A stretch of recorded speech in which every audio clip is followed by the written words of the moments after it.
सोचो, अगर मैं आपसे कहूं कि आपकी जिंदगी आपके कंट्रोल में नहीं है, बल्कि आपके अंदर बैठे छोटे छोटे डीएनए के टुकड़े आपको नचा रहे हैं, जैसे पपेट मास्टर अपने पपेट को नचाता है, तो यस, शॉकिंग है ना। और यही है द सेल्फिश जीन का मेन फंडा, कि हम ह्यूमंस, एनिमल्स, इवन प्लांट्स, सब के सब एक तरीके से अपने जीन्स के लिए सर्वाइवल मशीन्स हैं। रिचर्ड डॉकिंस लिखते हैं, we are survival machines, robot vehicles blindly programmed to preserve the selfish molecules known as genes. हम सर्वाइवल मशीन्स हैं, ऐसे रोबोट जिन्हें बिना सोचे समझे उन सेल्फिश मॉलिक्यूल्स को बचाने के लिए प्रोग्राम किया गया है, जिन्हें हम जीन्स कहते हैं। पिक्चर कीजिए, चंडीगढ़ का एक स्टूडेंट 20 साल का अपना करियर बनाने के लिए स्ट्रगल कर रहा है। उसका दिन शुरू होता है जिम के एक सेट पुशअप्स से, क्योंकि बॉडी फिट रखनी जरूरी है। उसका माइंड में एक सोच आती है, मैं स्ट्रांग क्यों बनना चाहता हूं। उसका जवाब डॉकिंस देते हैं, तुम्हारी चाहत, तुम्हारी एनर्जी, तुम्हारी अट्रैक्शन, सब कुछ एक हिडन प्रोग्रामिंग का पार्ट है। जीन्स ने तुम्हें डिजाइन किया है ताकि तुम जिंदा रहो और अपने जीन्स को नेक्स्ट जनरेशन में पास कर सको। जीन्स अपना काम कर रहे हैं, पर कंट्रोल तुम ले सकते हो।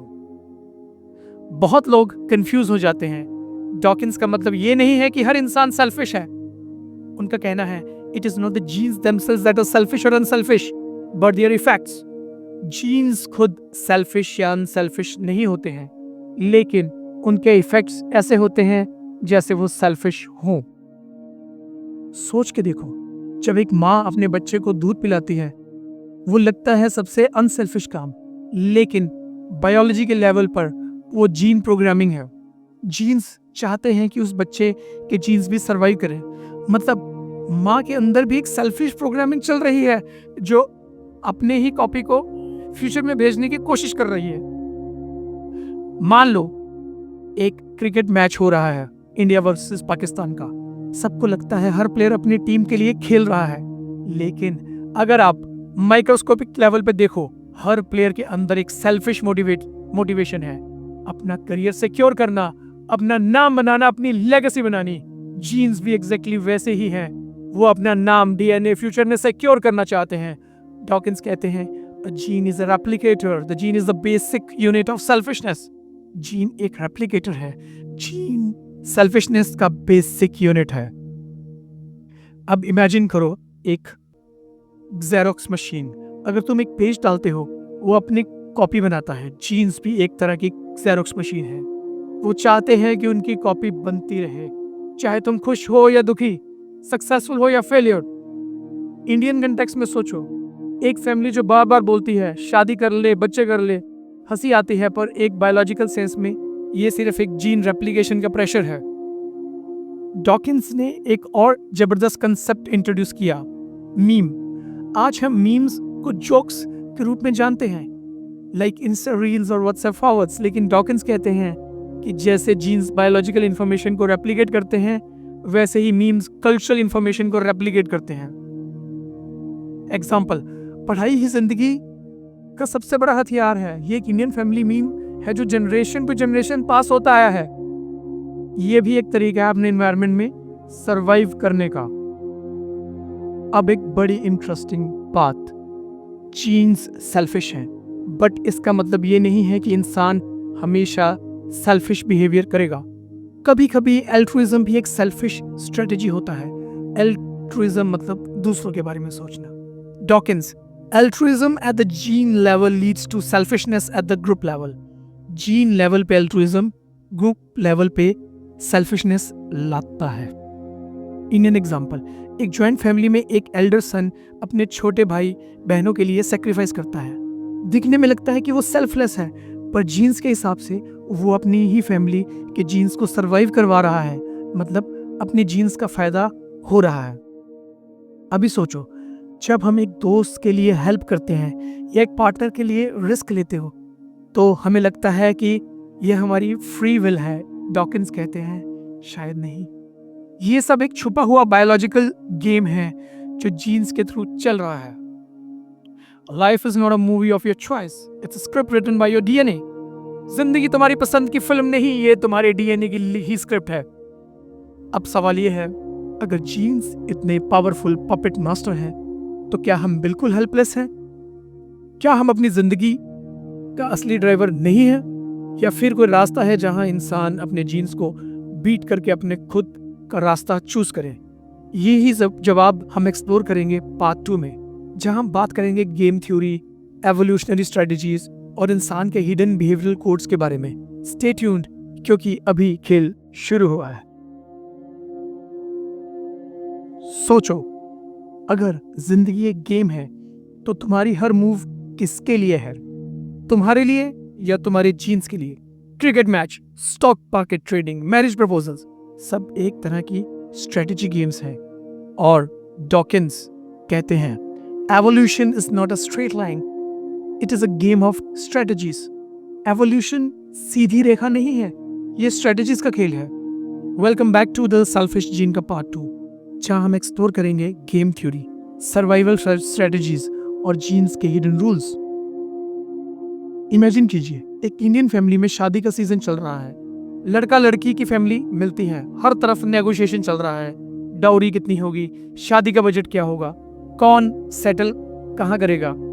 बाहर से लगता है ये एक इमोशनल डिसीजन है, पर अंदर से ये एक स्ट्रेटजी गेम है। डॉकिंस कहते हैं, the gene is a player in a game and it's strategy is survival. Gene एक खिलाड़ी है खेल का और उसकी स्ट्रेटजी है सर्वाइवल। यानी तुम्हारी हर छोटी बड़ी चॉइस, दोस्ती करना, पार्टनर सेलेक्ट करना, इवन एक सोसाइटी ज्वाइन करना, सब एक एवोल्यूशनरी चेस गेम है। सबसे फेमस डॉकिंस एग्जांपल है हॉक और डो स्ट्रेटजी। हॉक मतलब एग्रेसिव, फाइट अंटिल विन और डाई। डो मतलब पीसफुल, फाइट अवॉइड करो, पर चांस मिले तो ग्रैब करो। एक ऑफिस में 2 एम्प्लॉइज एक प्रमोशन के लिए फाइट कर रहे हैं। एक हॉक है, वो बॉस के सामने लाउड आर्गुमेंट्स करेगा, कॉम्पिटिटर्स को पुश करेगा। एक डव है, वो पोलाइट होगा, डिप्लोमेसी यूज करेगा, वेट करेगा राइट अपॉर्चुनिटी के लिए। अगर दोनों हॉक हुए, दोनों हार्म करेंगे अपने फ्यूचर, ऑफिस पॉलिटिक्स में बर्बाद। अगर दोनों डव हुए, पीसफुल नेगोशिएशन, पर एक आउटसाइडर हॉक आ गया तो वो दोनों को आउट कर देगा। डॉकिंस का फंडा, balance of hawks and doves एक सोसाइटी में नेचुरली इवॉल्व होते हैं। Life doesn't reward only aggression और only patience, it rewards the right mix. जिंदगी केवल आक्रामकता या केवल धैर्य का रिवार्ड नहीं करती, सिर्फ मिक्स को करती है। अब आता है एक जबरदस्त गेम, प्रिजनर्स डिलेमा। सोचो, चंडीगढ़ में 2 दोस्त एक छोटी क्राइम केस में पकड़े जाते हैं। पुलिस अलग अलग इंटेरोगेशन रूम में बिठाती है। दोनों के पास ऑप्शन है, कन्फेस करके दूसरे को फंसा दो, सेल्फिश चॉइस, ये चुप रहो, कोऑपरेटिव चॉइस। रिजल्ट क्या होगा? अगर दोनों चुप रहे, दोनों को कम सजा मिलेगी। अगर एक ने दूसरे को फंसाया, वो फ्री होगा और दूसरा भारी सजा। अगर दोनों ने एक दूसरे को बिट्रे किया, दोनों की वाट लगेगी। यही डिलेमा है। शॉर्ट टर्म सेल्फिश चॉइस कभी लॉन्ग टर्म में नुकसान कर देती है। डॉकिंस कहते हैं, selfish genes often find cooperation as the biggest long term strategy. Selfish genes के लिए भी कभी कभी कोऑपरेशन ही बेस्ट लॉन्ग टर्म स्ट्रेटजी होता है। शादी में भी यही डिलेमा होता है। एक पार्टनर अगर हमेशा अपना फायदा सोचेगा तो रिलेशनशिप टूटा हुआ रहेगा। लॉन्ग टर्म सर्वाइवल तभी पॉसिबल है जब दोनों कोऑपरेशन चूज करें। गेम थ्योरी में एक और जबरदस्त स्ट्रेटजी है, टिट फॉर टैट। मतलब जो तुम्हारा साथ करेगा वैसे ही तुम वापस करोगे।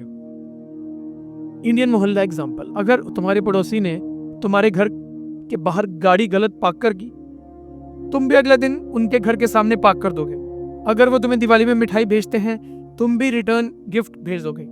डॉकिंस ने बताया कि टिट फॉर टैट एवोल्यूशन में एक सक्सेसफुल स्ट्रेटजी है, क्योंकि ये कोऑपरेटिव स्टार्ट करता है, चीटिंग होने पर वापस जवाब देता है, और अगर सामने वाला सुधर जाए तो फिर से कोऑपरेट करता है।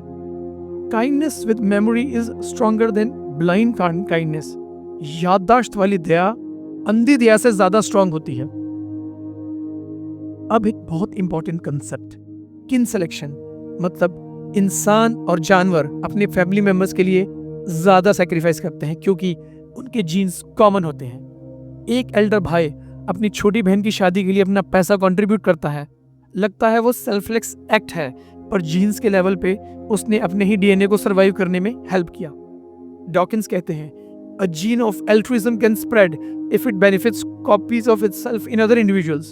Altruism के जीन तभी फैलता है जब वो अपनी कॉपी को दूसरे इंडिविजुअल्स में बेनिफिट करता है। इसीलिए इंडियन सोसाइटी में फैमिली फर्स्ट कल्चर इतना स्ट्रांग है। ये सिर्फ संस्कार नहीं है, ये बायोलॉजिकल प्रोग्रामिंग है। फ्रेंडशिप ही एक गेम है। तुम इन्वेस्ट करते हो टाइम, एनर्जी, कभी पैसा, एक्सपेक्टेशन के साथ कि सामने वाला भी फ्यूचर में तुम्हारे काम आएगा। कॉलेज में एक दोस्त तुम्हें अपने नोट्स देता है, तुम उस वक्त शायद रिटर्न ना कर पाओ, पर फ्यूचर में तुम हेल्प करते हो उसकी जॉब प्रिपरेशन में। यही है रेसिप्रोकल एल्ट्रुइज्म, और जीन्स यही चाहते हैं कि तुम ऐसे रिलेशंस बनाओ जो इनडायरेक्टली तुम्हारे सर्वाइवल चांसेस को बढ़ा दें। Friendship is biology's insurance policy. दोस्ती बायोलॉजी का इंश्योरेंस है फ्यूचर के लिए। अब बात करते हैं सबसे इंटरेस्टिंग गेम की, मेट सिलेक्शन। सोचो, एक इंडियन शादी का रिश्ता का सीन, फैमिली दिखाती है photos, biodata, caste, salary details. तुम्हें लगता है तुम लव के बेसिस पे चूज कर रहे हो, बट जीन्स का एक हिडन एजेंडा है। बेस्ट पार्टनर चूज करो जिससे तुम्हारे बच्चे स्ट्रांग और हेल्दी हो।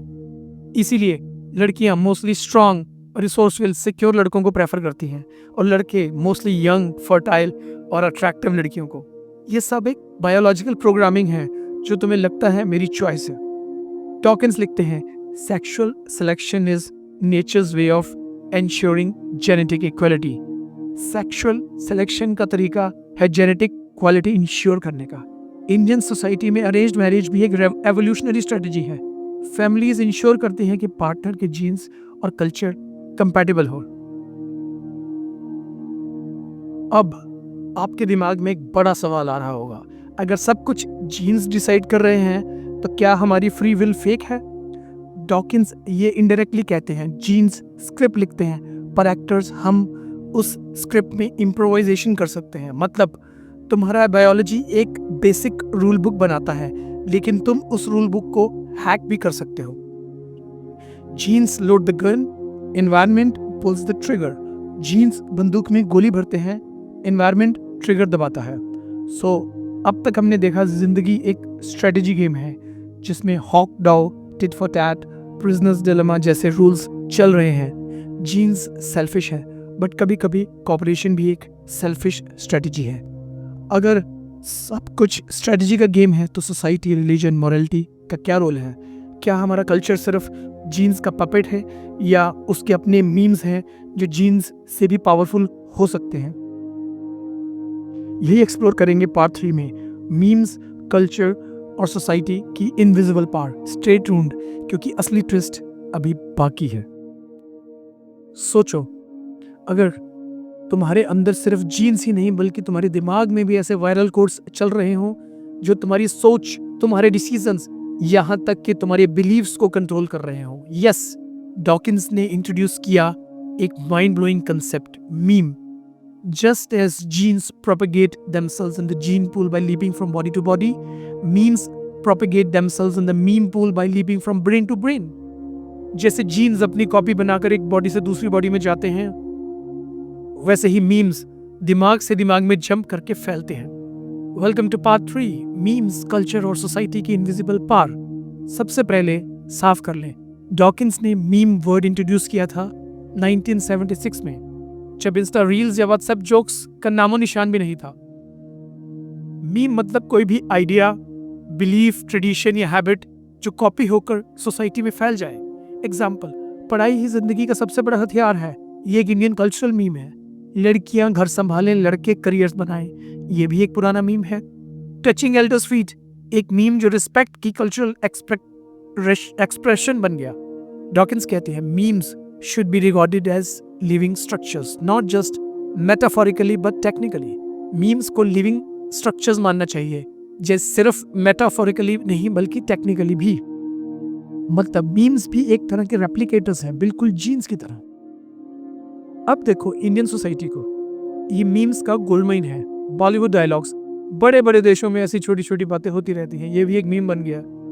जो हर जगह कोट होता है, क्रिकेट क्रेज, विराट कोहली का एग्रेशन, धोनी की कामनेस, ये भी मीम्स बनकर लोगों की सोच को शेप करते हैं। फेस्टिवल्स, दिवाली पे घर साफ करना, होली पे रंग खेलना, ये मीम्स हैं जो सेंचुरीज से कॉपी होते आ रहे हैं।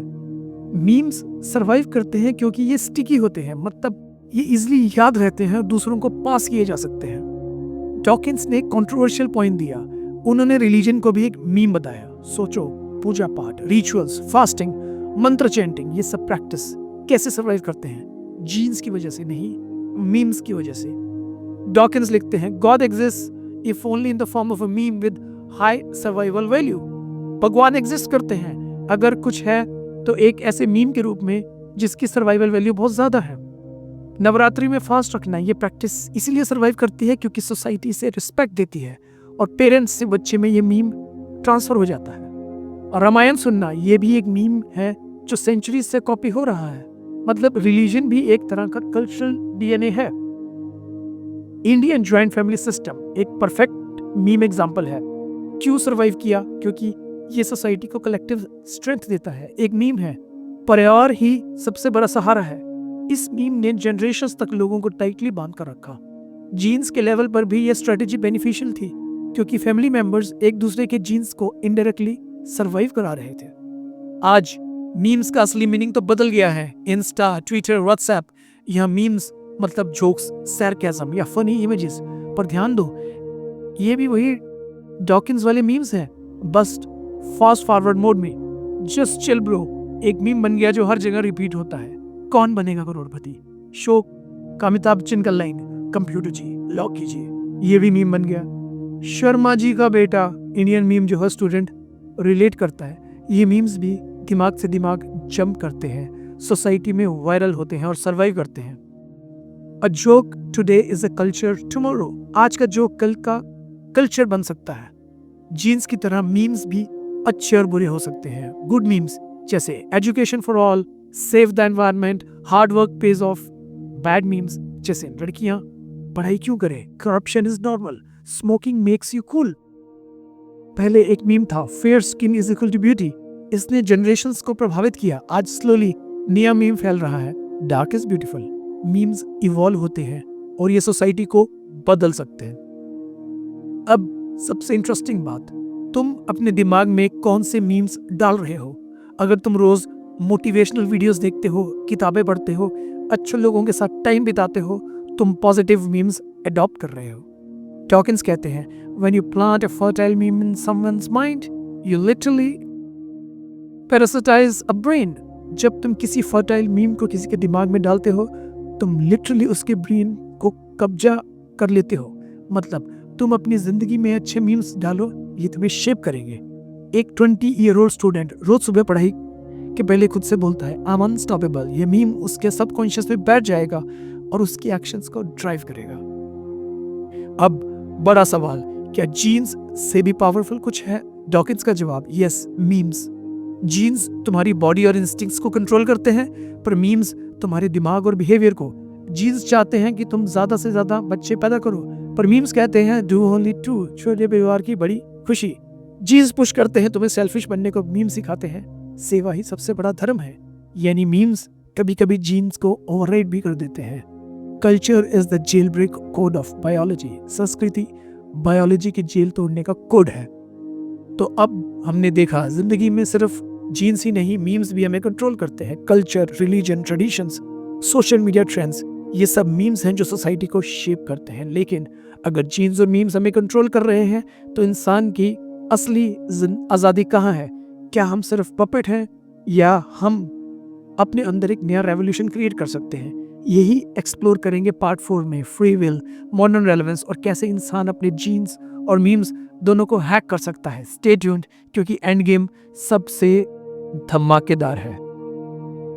सोचो, अगर आपको अभी ये बता दिया जाए कि आपकी जिंदगी आपके जीन्स और मीम्स दोनों के कंट्रोल में है, तो क्या आप मान लोगे कि आप सिर्फ एक पपेट हो, या आप कहोगे नो, मैं अपने स्ट्रिंग्स खुद काटूंगा, मैं अपनी जिंदगी का स्क्रिप्ट खुद लिखूंगा? यही अल्टीमेट सवाल है द सेल्फिश जीन का। क्या इंसान कंप्लीटली प्रोग्राम मशीन है या उसके पास फ्री विल का पार भी है। पार्ट 1 टू पार्ट 3 में हमने देखा जीन्स तुम्हारे अंदर सर्वाइवल मशीन बनाते हैं, स्ट्रेटजीज हॉक डाउ टिट फॉर टैट तुम्हारे बिहेवियर गाइड करते हैं, मीम्स तुम्हारे दिमाग और सोसाइटी को कंट्रोल करते हैं। तो फिर इंसान की इंडिविजुअलिटी कहाँ है? डॉकिंस कहते हैं we alone on earth can rebel against the tyranny of the selfish replicators. हम ही अकेले ऐसे जीव हैं जो इन सेल्फिश रेप्लिकेटर्स की तानाशाही के खिलाफ बगावत कर सकते हैं। यानी हाँ, जीन्स और मीम्स तुम्हें ड्राइव करते हैं, लेकिन इंसान के पास सोचने और चुनने की शक्ति है। यही तुम्हारा सुपर पावर है।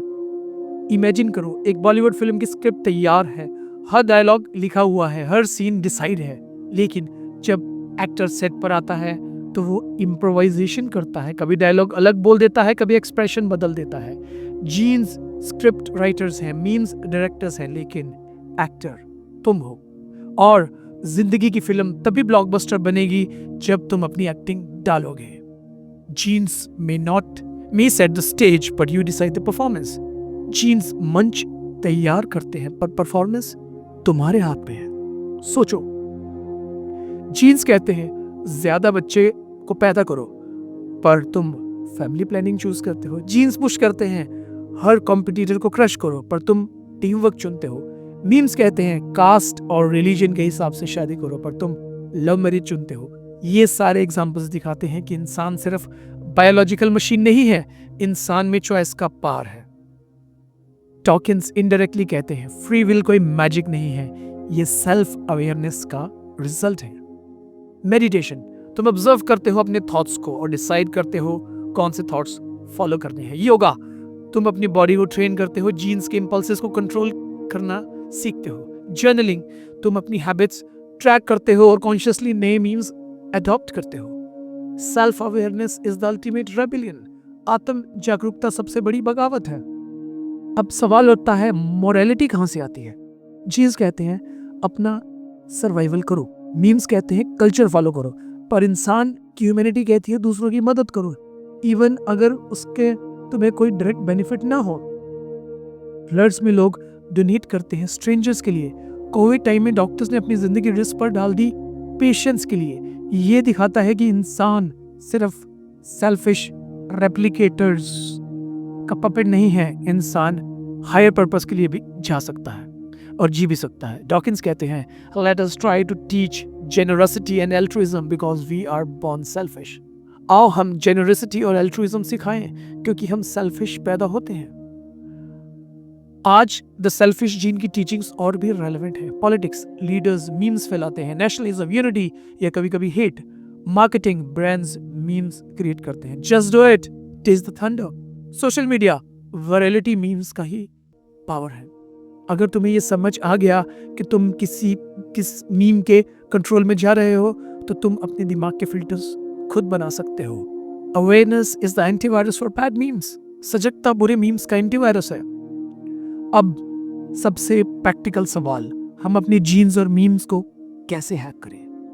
पहला, हैबिट क्रिएट करो। गुड हैबिट्स अच्छे मीम्स की तरह स्प्रेड होते हैं। एग्जांपल, रोज सुबह एक्सरसाइज, तुम्हारे फ्रेंड्स भी इंस्पायर होंगे। सराउंडिंग्स बदलो, जिन लोगों के साथ तुम टाइम बिताते हो वही मीम्स तुम्हारे दिमाग में जाते हैं। थर्ड, अवेयरनेस प्रैक्टिस करो। मेडिटेशन, जर्नलिंग, रीडिंग, ये तुम्हें अपने इंपल्सेस पर कंट्रोल देते हैं। चौथा, न्यू मीम्स स्प्रेड करो। पॉजिटिविटी, हार्ड वर्क, काइंडनेस, ये मीम्स सोसाइटी में लॉन्ग टर्म इम्पैक्ट डाल सकते हैं। Be a carrier of good memes, not a victim of bad ones. अच्छे मीम्स के वाहक बनो, बुरे मीम्स के शिकार नहीं। अब सवाल ये है, तुम कौन हो? एक सेल्फिश गेम का पपेट, एक कल्चरल मीम का कॉपी मशीन, या एक इंसान जो अपने जीन्स और मीम्स दोनों को कॉन्शियसली हैक करके अपनी डेस्टिनी लिख सकता है? डॉकिंस का जवाब साफ है। We are built as gene machines and cultured as meme machines, but we have the power to turn against our creators. हम जीन मशीन्स और मीम मशीन्स के रूप में बने हैं, लेकिन हमारे पास शक्ति है कि हम अपने क्रिएटर्स के खिलाफ खड़े हो सके। यानी तुम्हारा फ्यूचर तुम डिसाइड करते हो। तो द सेल्फिश जीन हमें सिखाती है, हाँ जीन सेल्फिश है, हाँ मीम्स हमें कंट्रोल करती हैं, लेकिन इंसान यूनिकली कैपेबल है रेबल करने का। तुम अपनी जिंदगी को कॉन्शियसली डिजाइन कर सकते हो। तुम अच्छे मीम्स अडॉप्ट कर सकते हो मीम और बुरे मीम्स को रिजेक्ट कर सकते हो। तुम जीन्स की स्क्रिप्ट रीराइट कर सकते हो अपनी हैबिट्स और चॉइसेस से। You are not just a survival machine, you are a creator of new possibilities. तुम सिर्फ सर्वाइवल मशीन नहीं हो, तुम नई संभावनाओं की क्रिएटर हो। तो दोस्तों, यही थी रिचर्ड डॉकिंस की लेजेंडरी किताब द सेल्फिश जीन का सार। 4 पार्ट्स में हमने समझा, पहले जीन्स, पपेट मास्टर्स, दूसरा गेम थ्योरी और सर्वाइवल स्ट्रेटेजीज, तीसरा मीम्स, कल्चरल रेप्लिकेटर्स, चौथा फ्री विल और इंसान की रेबिलियन। अब चॉइस तुम्हारे हाथ में है, तुम कौन से मीम्स और कौन से जीन्स के साथ जीते हो। याद रखो, जीन्स और मीम्स तुम्हारी जिंदगी को शेप करते हैं, पर फाइनल ब्रश स्ट्रोक तुम्हारे हाथ में है। Thank you.